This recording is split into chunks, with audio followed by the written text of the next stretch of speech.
With Lucky Land Slots, you can get lucky just about anywhere. Dearly beloved, we are gathered here today to... Has anyone seen the bride and groom? Sorry, we're here. We were getting lucky in the limo and we lost track of time. No, Lucky Land Casino, with cash prizes that add up quicker than a guest registry. In that case, I pronounce you lucky. Play for free at LuckyLandSlots.com. Daily bonuses are waiting. No purchase necessary. Void where prohibited by law. 18+. Terms and conditions apply. See website for details. Lucky Land Casino, asking people, what's the weirdest place you've gotten lucky? Lucky? In line at the deli, I guess? Aha, in my dentist's office. More than once, actually. Do I have to say? Yes, you do. In the car before my kids' PTA meeting. Really? Yes. Excuse me, what's the weirdest place you've gotten lucky? I never win and tell. Well, there you have it. You can get lucky anywhere, playing at LuckyLandSlots.com. Play for free right now. Are you feeling lucky? No purchase necessary. Void where prohibited by law. 18+. Terms and conditions apply. See website for details. For tonight's Camel Show, starring Bud Abbott and Lou Costello.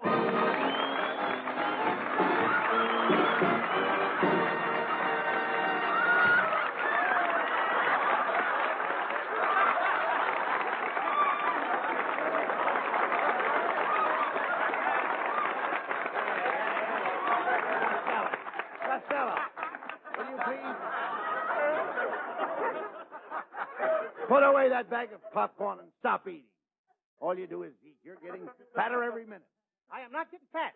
Everybody says I'm getting slim as an eel. You're getting slim as an eel. Sure, when people see me, they say, here comes Costello. What a slim eel. Hey, Abbott, besides, I don't want to get fat. Getting fat is expensive. Oh, how can getting fat be expensive? Well, I got a battleship tattooed on my chest. And every time I gain 10 pounds, I got to put on another lifeboat. Oh. You talk sense. Just look at you.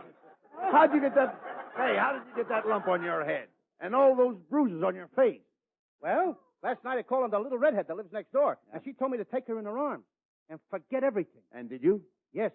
I forgot that the lights were on, the shades were up, and her father was in the next room. Costello, you've got to stop chasing after every girl you see. You want to become a masher? I wouldn't mind being a masher if I could pick my own potatoes. I lie. Look, what were you doing at this little redhead's house? Oh. You told me you had a date with Marilyn Maxwell. Well, I did have it, but Marilyn busted it. She didn't want to go out with me no more. She says we're intellectual opposites. You and Marilyn are intellectual opposites? Yep, she's intellectual and I'm the opposite. I don't blame Marilyn. You've been taking up her time for a whole year, and you've never proposed to her. Oh, I did propose to Marilyn Abbott, but her answer had a string to it. Her answer had a string to it? Yeah, she told me to go fly a kite. I mean, you don't know how to propose to girls. You've got to make them think they are everything, and you're nothing. I tried that too, Abbott. I said to her, Marilyn, I am nothing. I have nothing. I can't give you nothing. What did she say? Nothing. Where did you propose to her? Well, in a lunchroom. We were eating meatloaf. Ah, no wonder Marilyn keeps turning you down, proposing to a girl over a plate of meatloaf. You should take her out and gaze at the stars. The skies are full of things we know nothing about. So is meatloaf. Oh, hello there, boys. Why, it's Marilyn Maxwell.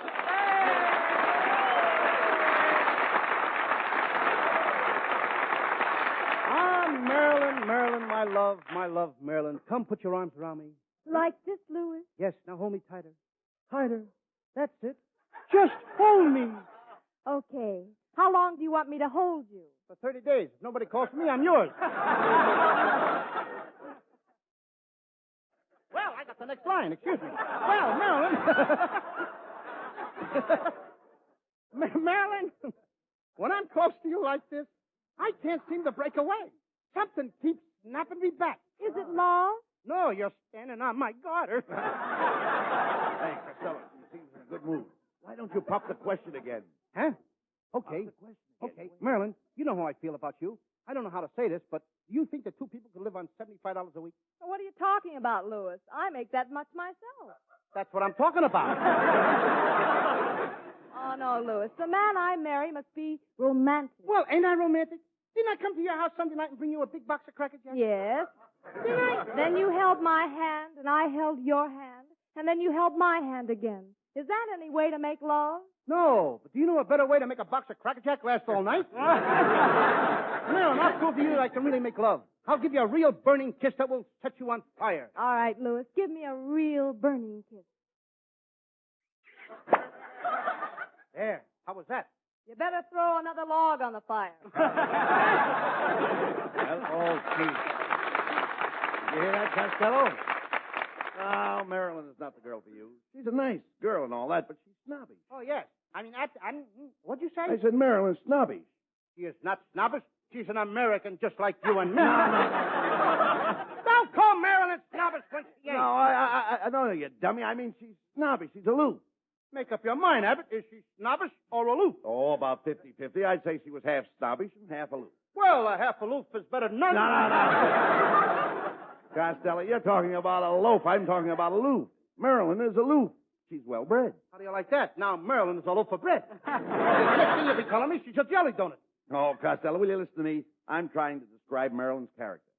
Haven't you noticed how she goes about with perspicacity? Good. When did she start going with Percy Cassidy? No. Percy Cassidy is still going steady with Cynthia Rosenblatt. No, you idiot. Perspicacity is not a person. Perspicacity means a distinction. Anyone can have perspicacity. You have perspicacity. Therefore, you have distinctness. I got what? You have distinctness. You don't smell so good yourself. Stop that. I said you have distinctness. You are distinguished. Or, as they would call you in French, distingué. Did I have that again in French? In French, certainly. That French, you see, the French change the last two syllables. In English, it's distinguished. In French, it's stingé. Abbott, they don't speak French in Patterson. And everybody there used to call me Stingay. Hey, Stingay! I tell you, you're impossible. Marilyn Maxwell is smart to keep away from you. It proves she's astute. Yes. Could I have the last one again? Astute. Abbott, astute all I'm going to astute from you. I can't astute anymore. Look, Costello, will you listen to me? When I say Marilyn is aloof, I'm not talking about a loaf. Aloof is a mark of character, like distinctness. And a person who is distinct has perspicacity, and perspicacity makes one astute. Oh, when you say aloof, you're not talking about a loaf. No. Aloof is a mark of character like distinctness. And a person who is distinct has perspicacity. And perspicacity makes one astute. Now you're in there pitching. I may be in there pitching, but the batter is knocking my brains out.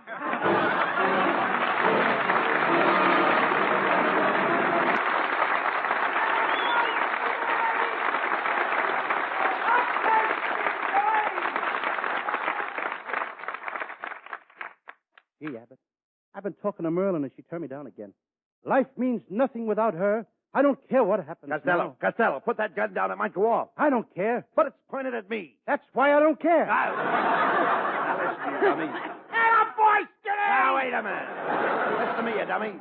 You can win Marilyn by impressing her. She's impressed by celebrities. So all you have to do is become famous, get your name in the papers. I know what I'll do, Abbott. I'll start a fight with you. No, fighting with me won't get your name in the papers. At Ciro's? No, look. Will you listen to me? To get into the papers, you've got to get... Will you listen to me? I'm listening! I want to get your face in the papers. But you've got to get mixed up with somebody big. Okay, then I'll fight Joe Louis. You're not afraid of Joe Louis? No, Abbott, I'm not afraid of Joe Louis. Well. I'll go right up to him and I'll say, Joe Louis, put up your jokes. I ain't afraid of you. I'll knock your block off. That's what I'll say to Joe Louis. Through that little slit in my armored car. You talk sense, Costello. Now, look, if you want to become famous and get your name in the papers, you'll have to hire a publicity man. A man who will think up ways of getting your face before the public. How can he do that? Well, he might get all the bakeries to stamp your picture on all their soda crackers. Oh, no, he won't. I ain't going to have kids all over the country slapping peanut butter and jelly in my kitchen. Come on, Costello. I'm taking you to the best publicity man in Hollywood. When he gets through publicizing you, Marilyn Maxwell will come to you on bended knees. Oh, yes. Yes, she will. Yes. Oh, boy, lead me to him. Yeah, well, no. Here's his office. Let's go in. Well, gentlemen, I'm Brown, the publicity man. The second most famous Mr. Brown in the country. Number 2 Brownie, they call me. As the bandit said when he stuffed a paper towel in his victim's mouth, anything for a gag. Now, what can I do for you? You can take that gag you stuffed in the victim's mouth and drag it over to Tom Brenneman. It's old enough to get an orchid. This guy must be writing for Fred Allen. Oh, quiet, Costello. Mr. Brown, could you think up a stunt that would make Costello famous overnight? Oh, yes, I've got just a stunt for Costello. It's never been done before. I'll have him sit on a flagpole. Wait a minute. Lots of guys have sat on flagpoles. At half-mast? Oh, no. You call that a publicity stunt? My Uncle Mike in Patterson played a game of poker with a TWA hostess while sitting on the wing of a plane going to Honolulu. Clipper? Yes. He beat her out of a few bucks. Mr. Brown, don't you have some sensational stunt that Costello could do? Oh, yes, indeed. As the doctor said when he slapped the newborn baby, this will open your eyes. Costello, I'm going to have you jump off the Golden Gate Bridge. Oh, what a stunt. I can see you now. You're standing on the rail of the bridge. That ain't me. Now you're all poised to make your leap. That ain't me. A crowd gathers to watch you, and suddenly there's a loud scream, and a man faints. That's me. Abbott, get me out of here. Costello, calm yourself. Mr. Brown will think of something. Yes, I don't want to go around the world. Quiet. Oh, and listen, as the mailman said to the lady with the measles sign on her house, you've got something there. As you boys know, Milton Reynolds holds the record for flying around the world in an airplane. Now, Costello, you're going to break that record.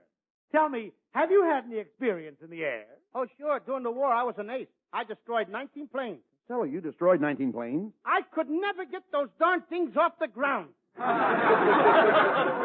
Well, Costello, if you will pilot a jet plane around the world in record time, you will be the most famous man in the history of aviation. Think of it, Costello. You'll be a hero. Marilyn Maxwell will throw herself at your feet. She'll adore you. Abbott, I'll pilot that plane around the world on one condition. I'll have to have 2 saxophones, a banjo, 3 trombones, a piccolo in the cockpit with me. What for? I fly by instruments.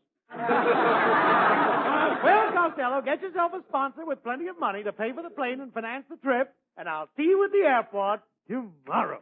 Okay, Mr. Brown. Goodbye. Where are we going, Abbott? Well, we're going to see Mrs. Wetwash and get her to sponsor your trip around the world. She's the only one we know who's loaded with money. She's got plenty of the long green. She's got a few of the long red ones, too. All right, never mind that. Knock on the door and see if she's home. Oh, well, hello there, Mr. Abbott. My, I wonder why the butcher left that tub of lard on my front porch. Oh, pardon me, it's Costello. Mrs. Wetwash, I wish you hadn't said that. I was just telling Abbott what beautiful hair you've got. Oh, thank you. Did you notice the little white ribbon in my hair? Oh, is that a ribbon? I thought it was a price tag. That was very funny, Costello. Why don't you go over to the ostrich farm and show the big birds what a real egg looks like? I love to see you laugh, Mrs. Wetwash. Your teeth sparkle so. Well, they should. I see my dentist twice a year. Yes, one for each tooth. Cut that out, Costello. Mrs. Wetwash. Costello is going to fly around the world as a publicity stunt, and we'd like to have you finance the trip. You know, be Costello's sponsor. What's the matter? Did the camel people finally get wise to him? Please, Mrs. Wetwash. I gotta make that trip. I gotta become famous. If you put up the money, I'll give you my personal note. Oh, very well. I'll loan you the money. But I'll bet you don't pay me back until I'm 60. Abbott, she wants the money back in 3 days. All right. Quiet, Costello. Mrs. Wetwash, take out the note and Costello will sign it. Oh, very well. I promise to pay Mrs. Winifred Wetwash $10,000. There you are, Costello. Just sign your John Hancock on this line. My what? Your John Hancock. I'm John Hancock? Mrs. Wetwash, don't you know me? I'm Lou Costello. Oh, I know you're Lou Costello. All I want you to do is sign that note. Okay, I'll sign it for a minute. I thought you didn't recognize me. Oh, quit stalling. Sign your John Hancock on that note. Abbott, call for the police. What for? This woman is deliberately and with molasses afterthought attempting to inveigle me into computing a felony. How can you say that? How can you say that? It's easy when you don't know what you're talking about.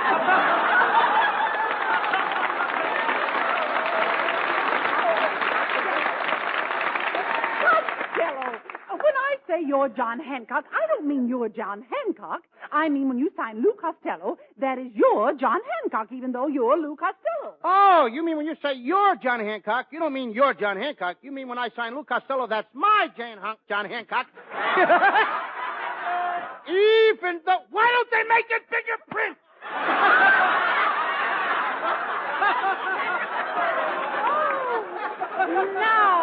Now you're cooking. cooking with gas. Well, I may be cooking with gas, but somebody keeps blowing out my pilot light. Hey, Costello. I've been looking all over the airport for you.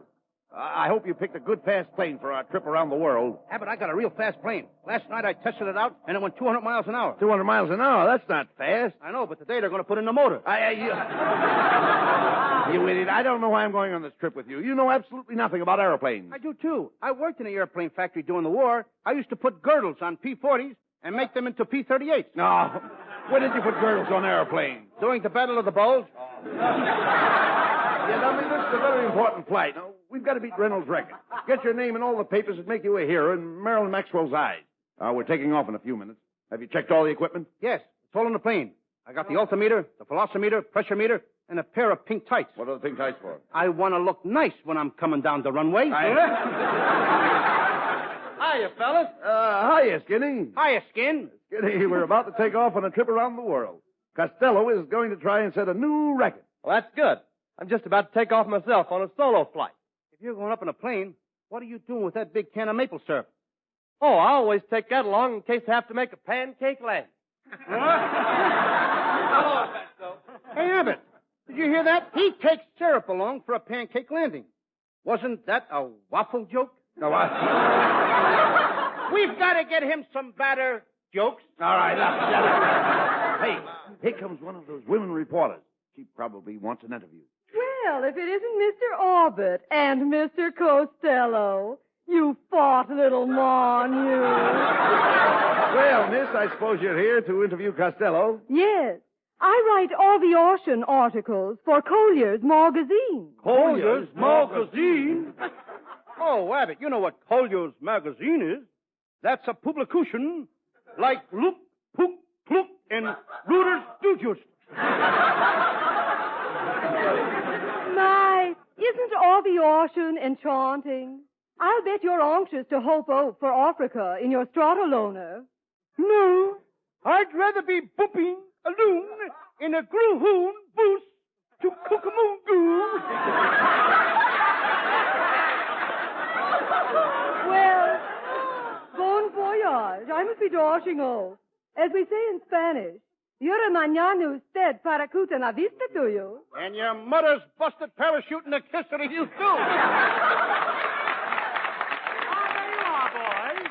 I've got everything arranged for your trip. What a publicity stunt this is going to be. I telegraphed to the mayor of New York, and the people are getting ready for you to fly over the city. What are they doing? Taking down the Empire State Building. Wait a minute, Costello. Why have you got your goggles around your neck? Doctor's orders, Abbott. He told me to goggle my throat. No, quiet, Costello. Look, they're waving the starting flag. Come on. Let's get into the plane. Control tower to the Lou Costello jet plane. Runway 4 is clear for your takeoff. Costello, flip that switch and answer the control tower. Okay. Costello to control tower. We're ready for the takeoff. Roger. Lewis. Come on, Costello. Start the motors. We're on our way. Costello, we're not moving. There's something wrong. I'll check it, Abbott. I found the trouble. What's holding us back? Is it the motors? Nope. There's a piece of chewing gum stuck under the left wheel. Costello, boy, we're climbing fast. This plane can really travel. Control tower to jet plane. What is your altitude? 50,000 feet. Roger. Lewis. Hey, Abbott, it's getting kind of chilly in here. Would you take the wheel a minute? I'll be right back. Where are you going? I'm going to climb out there on that wing and turn off one of those big fans. Fans? Get back here, you idiot. That's the propellers. Control tower to jet plane. State your position. I'm the comedian on a camel show. No. Oh, you dummy. He wants to know the position of the plane. Check your compass. Oh, I get it. Jet plane to control tower. We're flying due east. Due east? Roger. Lewis. Lewis? What's that guy think I am, a jerk? Roger. Lewis. I'm glad I straightened that out. Costello, are you sure you laid the course route right? Better check your charts and see where we are. Okay, Abbott. This looks strange. Hey, Abbott, could you lend me a couple of bucks? What for? According to my figures, we're right in front of the $2 window at the Hollywood Park. Oh, you're nuts, Costello. That's impossible. At the far turn, it's Barnaby in front, Little Beaver a second, I.J. Fox coming up fast on the inside. Hey, turn off the radio, you idiot. Now keep the plane on the course. Keep the throttles open. I'm going to take a nap. Don't call me unless you need me.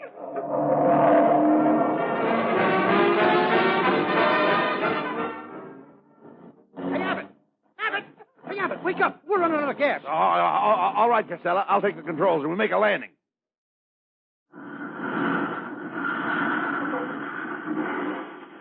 All right, Costello. Jump out and let's see where we are. Hey, Abbott, just as I thought, we're lost. We're lost in a strange land. My, this is a peculiar-looking place. Look, there's something moving over there. It's a native. Question him and see if he can find out what country this is. Okay. Hey, you. Me Costello. Me fly great airplane around the world. Me lost. Could you tell me what strange land me in? You're in Glendale, you jerk. Hey, Abbott, we made it. We're back. We're in Glendale. Yeah. Hey, look. Here comes Mr. Brown, our publicity man. Well, Costello, I want to congratulate you on your magnificent achievement. You have made a great contribution to science. You mean I've flown around the world in the shortest time? No, but you went from Los Angeles to Glendale in the longest time. Think of it, 67 hours to go 3.5 miles. Did you hear that, Abbott? It only took us a half hour longer than the Glendale bus. Oh, get him.